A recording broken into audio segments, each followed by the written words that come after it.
What's going on? Look good down here, man. It's been a while. It's been a while. Let me see if I can get a little bit of that flag in here. Nobody was mad. Yeah. We live. Get the music on. Come on to the bar, Yeah. Been a minute. How you been, brother? Oh, my man, congratulations. Appreciate that.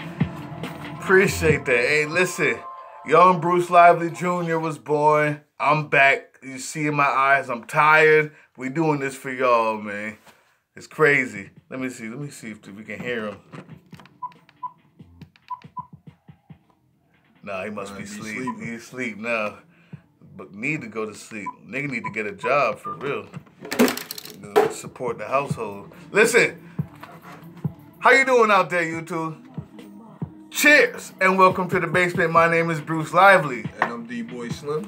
The Basement is the first daily hip-hop debate show. From Tuesday through Friday, most times, we tackle the most intriguing topics in hip-hop culture and the world around it. So welcome back, Basement family. I see we got 2 people chiming in already. Leave those comments, type in. It's a debate. It's a conversation. Okay, so there's a phenomenon in music. All the way from the Jackson 5 to Another Bad Creation, ABC, all the way to Jaden Smith right now. The child star, okay? Britney Spears, the child star. For some reason, it sparks the imagination and the ears of the casual listener and the music historian. There was a time when that was very popular too, to have the young guard, if you will, or the young homie, the young G, or whatever coming up and see what he could do. And those were the ones under 15, under 14 or whatever, or at 13, 14 years old. You had to be skillful. So we're going to take it back to that. We're going to go back in time for a bit, and we're going to debate who was the nicest. What, under the age of 16? Well, yeah, we'll say under 17. Under 17. If you're 16 and below, you belong in this category. And we decided to take a look at who were the best child superstars in hip-hop and why. They could be right now, or it could be back then. It's the whole timeline. Yeah, that's a fact. Yeah. It could be now, too. It really doesn't matter. It's not that many of them comparatively. I just noticed that was in the 90s era. It was big. Yeah. It was big. So listen, best child superstar in hip hop, 16 and under. 16 and under. We'll start there. And with that being said, let's go. Who you got? I think we should throw out who we don't got. Okay. Because that's interesting. I when we do these debates, I always feel like we be leaving out people. I don't want the people to think, we do. We forgot about certain people, but some of them dudes that we gave mention to before the show, Cory Gunz. Cory Gunz when he was 16. Sticks out when you said that. Man, that Smack DVD. That's all I can say. Y'all, you can YouTube it nowadays. Just type in Smack DVD Cory Gunz. Facts. At 16, this kid. A lot of y'all can't touch it now. Yeah. Like when he was 16, he's probably 20 something now. But when he was 16, a lot of y'all can't rap like that now. That's a fact. Period. I mean, if we go in there, you might as well even say people like Jaden Smith. Right now. Jaden Smith is actually nice. Like what's Russell Simmons' nephew? Diggy. Yeah. Diggy's nice too. There's a few. But you're right about that. Jaden is nice. Jaden is nice, man. But listen, I'll say this. Yeah, we ain't gonna hold y'all. Yeah, we ain't gonna hold y'all. I got a baby upstairs waiting on me. But on the real, Jiali. Jiali. Why you say Chi? Now, I'll tell you, the main reason why I say Chi is because as a kid rapper, and I'm sure whoever your pick is going to have the same criteria, it's hard to have lived the amount of life necessary to have enough to say to keep an adult entertained. That's a fact. Right? There's a reason why when you say crisscross, people, it's fun music because they haven't lived enough to really entertain an adult. But when you say Jiali, You gotta remember, he's got classics. Way behind that. Like, age ain't nothing but a number. Like, not the one you remember. When he did it, it was a classic. Lil Vicious, Calvin X, I feel you. Wow. Lil Vicious, no doubt. Wow. I almost forgot about Lil Vicious. Yo, salute Calvin X for that one. I did forget about it completely. Lil Vicious. I still say Jiali. You know why? The mixture of the Yardie in there. Yes. Lil Vicious was crazy. There's something called talking beyond your years. And this guy, Jiali, when he said he was riding the bus, and when he said he met up with dudes, he had 6 dudes that was coming against him, and he had to either fight his way out or do it. You knew what actually happened. Me, as a youngster listening to it, growing up in Chicago as I did, I could relate to every single word he said. And the funny thing about it was, he's got storytelling abilities. He's got real city life, no faking, called authenticity. And he also had various styles. Listen, illegal. We talked about that before the show. No doubt. The youngsters, illegal. No. Definitely. You know I know Malik. You know that. Facts. No, I ain't forget about Malik. Listen, the truth is, when Jiali spoke, you knew he meant it. He had many rhyme styles, and he only really had one album as a youngster that I can remember, but he had features with people like Black Sheep. I remember him on Yo MTV Raps. I was trying to find it, where he did a freestyle.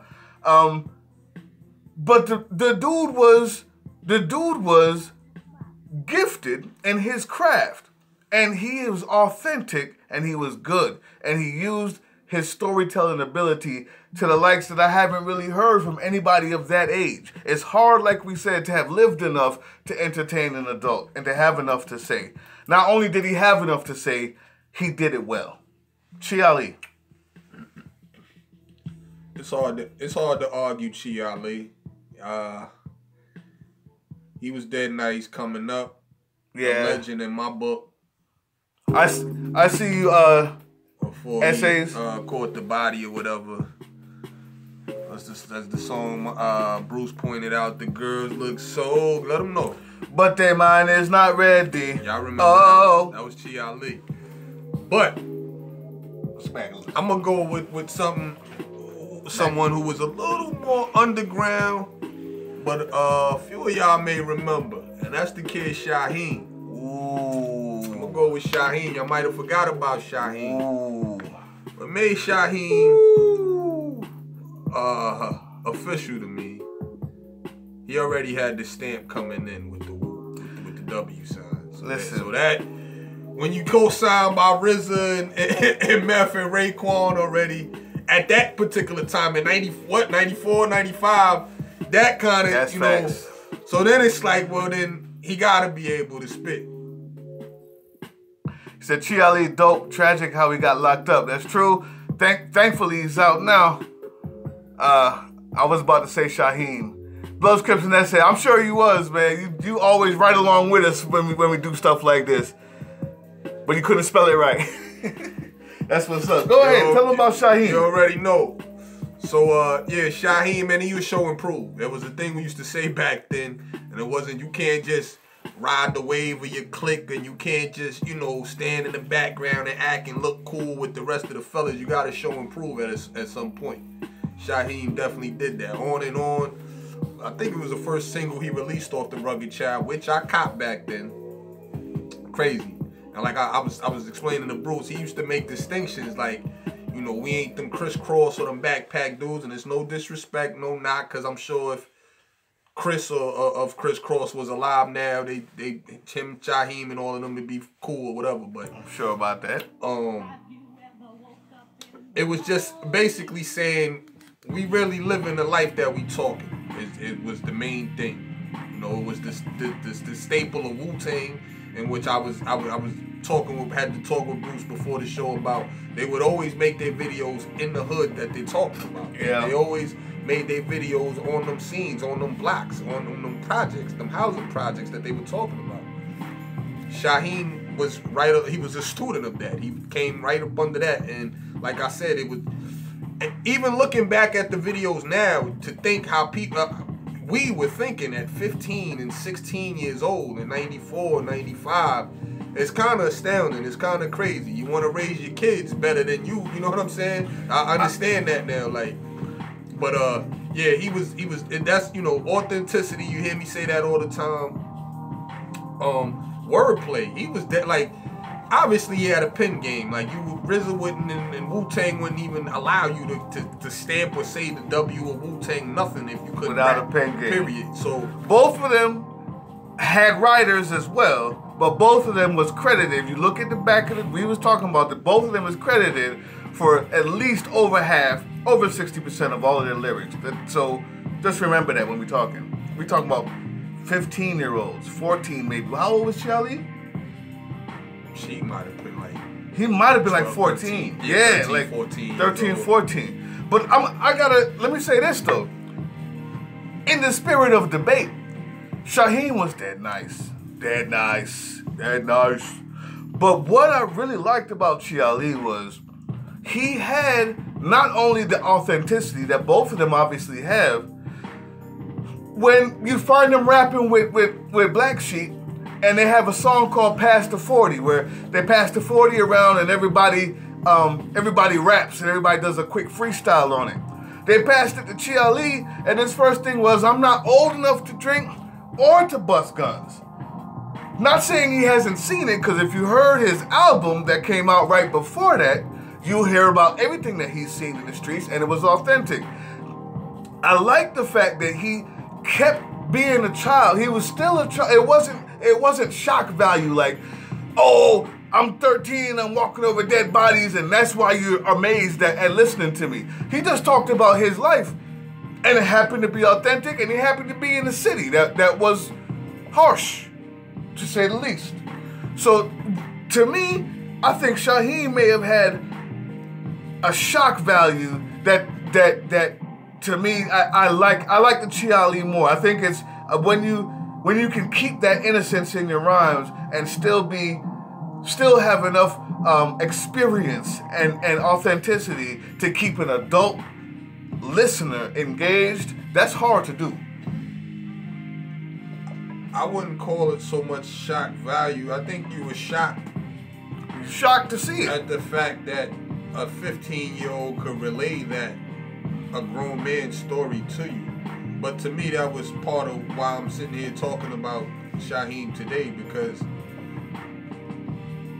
I just call it skillful.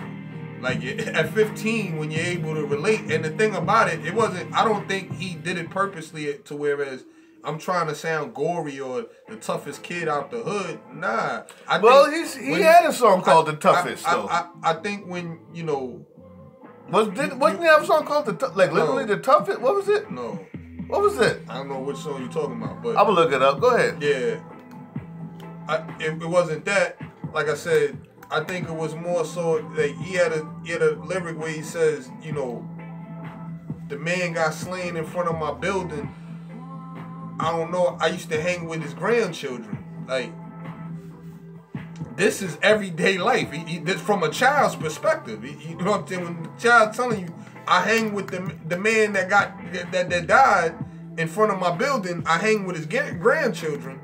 Those words rhyme, but it's telling a real story. So, I mean, I didn't see it as shock value. Like I said, I seen it as the rugged child. The rugged child. The rugged. That's a term we use. Yeah, I know. Back then, I think that to me, that's still using it though. Like he was advertising himself as the rugged child, like that. When you're from the projects. He's from Stapleton Projects, so being a rugged child, that's a common theme for somebody that's raised in the housing projects. Like you're probably not the most. What's the opposite of rugged?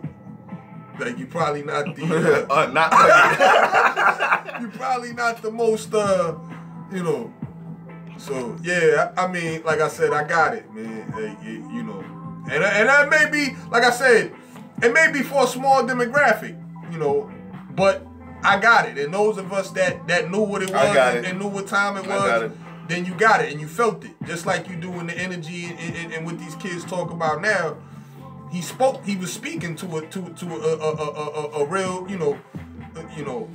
a real life. He was speaking reality. And we loved it because he was speaking it at 15 and articulating it like a 30-year-old would. And that's what we loved about it. I'll tell you what else. Okay, so I'm gonna wrap it up like this, people. Of course, leave your comments down there. The debate starts here, ends with you. Okay? It's the fact, like, kids shouldn't be talking about crack rocks and they seen, and like I said, I was explaining to Bruce that you can tell when somebody is talking a life that they don't live, or they rapping about something and the energy is off and you don't feel it, especially if you've lived it personally yourself. So, but when you hear it and it comes across, it's chilling. And I don't care if it's a 35-year-old talking it or a 15-year-old. Just the fact that he was 15 talking it is why it's chilling. I talk. It's shocking. I don't call that shock value. It's shocking. Like I said, no, it has a shock. I'm not saying he did it for shock value. It's authentic, first of all. Kids are in their but it has a shock value. Space today, and where they have a kind of rhyme and theme of what they're talking about, and the different content and what they're talking about, the drugs that they're rapping about, the clubs that they're rapping about, the guns that they're rapping about. They have their own theme with that, as we did, in 95 and 96. And like I said, Shaheed was just one of those kids that was able to take the paintbrush, and he articulated that well. And I think, like I said, he may have been the best, would we say, before 17 or, under the 16 age of and 17, under the age 17. of 17 to do that. So let me. Man, my pen's not They actually working. had a credible album, because like I said, Cory Gunz was wild nice, crazy. He didn't nice, have an album, but I don't think he never put out that album. Especially not under the age of 17. So he may be grown now and put one out. But well, check it out. Let me wrap it up like this. Authenticity, both of them have it. In my wrap up, I want to say, first of all, you mentioned 1994-95 is when we're talking about Shaheed. In 1992, when you come out as a 13 or 14-year-old, that may be just the difference. It's hard to keep an adult. Well, she's older than Shaheed, man. Well, yeah. Well, I mean, regardless of which, we give credit to hip hop. Well, he came out earlier. No. Well, we give credit to hip hop first, just because they happen to be some of the first. So when you come out in 1992, and it's never been done, that it was 92, right in 92, and you're talking about busting down honeys and taking a train to get there, and your fight skills and this and that. It's never been done before for that. Or not said before, anyway. And not only has it not been done before, the reason why is because it would be completely... It's hard to not talk about what it is that Shaheed talked about and still be engaging to an audience, honestly, that was poor and black. That was what hip hop was talking to. That's a fact. So the type of skill that it takes to not say that, to not do that, and still be authentic, still be young, and still be engaging, I think, I won't say that Shaheed just had shock value for shock value's sake. He was authentic. But I think that it's easier to listen to as an adult, easier to listen to at that time, seeing what was coming out, especially from Wu-Tang. It takes just a little bit more to be able to engage that same audience without that shock. Be just as authentic, be just as rugged. People was like, whoa. Well, I think the shock in 92 was him saying, I was on the train and four dudes trying to rob me. In 92, that was the shock. By 95, you needed something else. Right. It becomes more shocking that he's telling you, I seen the kids pulling out and they blamed him and his blood was leaking on the car. It becomes more, so that, we saying the same thing. Yeah. But I'll rest on this. He was first. That's mine. So listen, who do you think? Out of those two, leave it down there. If you have another one, Kid Vicious, Calvin X, thank you for that. What did Bloods, Crips, and SS say? If you're still watching Bloods, Crips, and SS, type that again. What did they say? The illegals. No doubt. Listen, the youngsters. And if you like Lil Romeo, say that. Say that then. Listen. Yeah, illegal. So this is a debate. It starts here, it ends with you. Leave it right down there. Who do you pick? Who won the debate, first of all? But then give us your ideas who we pick. I had so many shout outs to do because everybody was talking and going in while I was having Bruce Lively Jr. over this weekend. I'm glad we could get back to you. I missed it, man. I missed talking to y'all. But we back. We back. I just want to say I appreciate this, bro, and glad we back. I'm glad we're back too, man. That's what it is. Congrats on the junior. Thank you, thank you, thank you. We out of here. Peace.